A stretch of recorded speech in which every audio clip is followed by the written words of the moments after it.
Hello everybody, my name is Davis and welcome back to our video, and today we're here for another severe weather breakdown. Now we got a lot of stuff to talk about today, including the next big round of severe thunderstorms that's going to move through the country, some massive temperature blasts that are going to be coming in, and much more. So let's go ahead and get right into it, starting off with the SPC outlook for today, where we have no marginal risks of severe weather.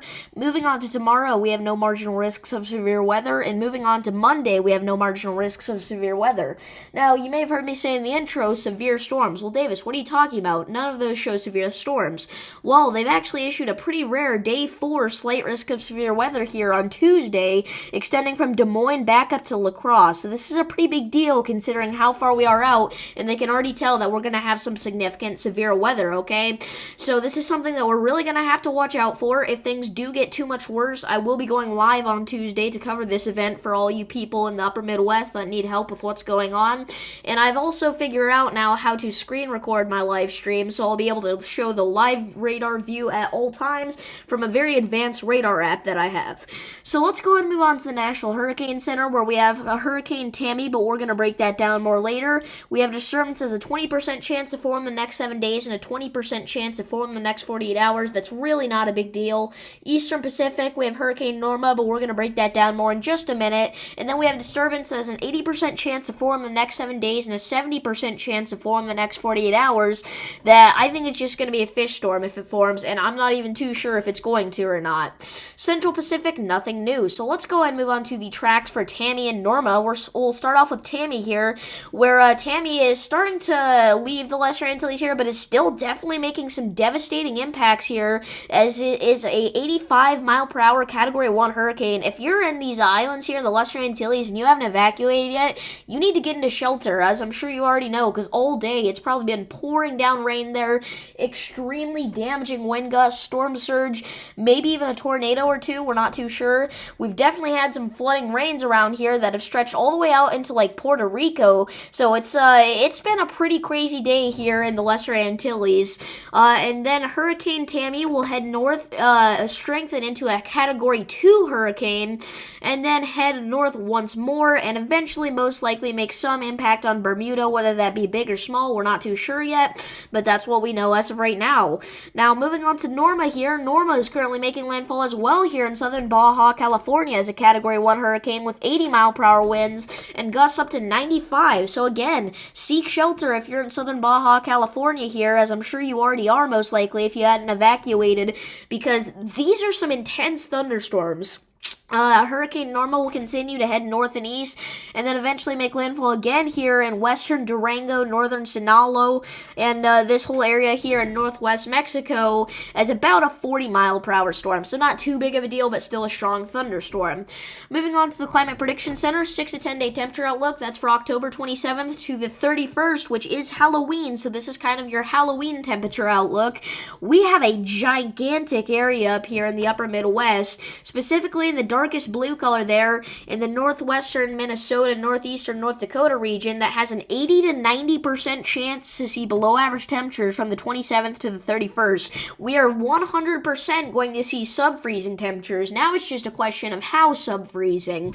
We could see temperatures in the single digits, guys, and for late October, that's not too common, even for the upper Midwest. So we have got to be watching out in this area here for this huge Arctic blast that's going to be moving through.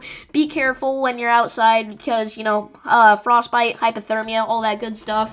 Don't want to have to deal with that. So if you are going, if you have to go outside, make sure you're wearing the proper clothing, heavy winter coats, your heavy winter boots, jeans, whatever you need to put on, some earmuffs, and all that good stuff. Now, we do have an area down here in the southeastern U.S. that has quite the opposite. It has a area there in the darkest shade of orange that has a 50 to 60% chance to see above average temperatures. So we could see temperatures in the double digits still, obviously, but they're going to be like 80s and 90s here, especially in like the panhandle of Florida. That's when it's going to get the warmest, okay? So you guys aren't quite feeling those fall and winter temperatures yet like the northern United States are. 6 to 10 day precipitation outlook. We have an area down here in southwest Texas, a very small area that has a 60 to 70% chance to see above average precipitation in the darkest shade of green there, so look out for that. Honestly, though, that's most likely going to end this exceptional drought that we've had down here in this region, or at least help out with it, so that's good. And then we have an area up here in the northwest that has a 50 to 60% chance to see below average precipitation in the darkest shade of brown, so definitely be looking out for that. 8 to 14 day outlooks here, 8 to 14 day temperature outlook. We still have an area here in portions of the upper Midwest, the Northwest, the Northeast, the Ohio Valley, that good stuff, where in the darkest shade of blue, you're going to have a 50 to 60% chance to see below average temperatures, so look out for that. Once again, it's not going to be quite as brutal from the 29th to the 4th, which is when this is forecasting for, but it's still going to be pretty cold. We do have two areas that have a 50 to 60% chance to see above average temperatures. One of those is going to be down here in southern Florida for like Miami, the Keys, so look out for that. And then the other one's going to be on the west coast here, where we've seen heat advisories over the past few days, and that's going to have another 50 to 60% chance to see above average temperatures, so look out for that. 8 to 14 day precipitation outlook here. We do have an area that has a 40 to 50% chance to see below average precipitation in the desert southwest here, mainly central Arizona, northwestern Arizona, extreme southeastern Nevada, and just a little sliver there of California. So Vegas, that whole area, it's going to be pretty dry still.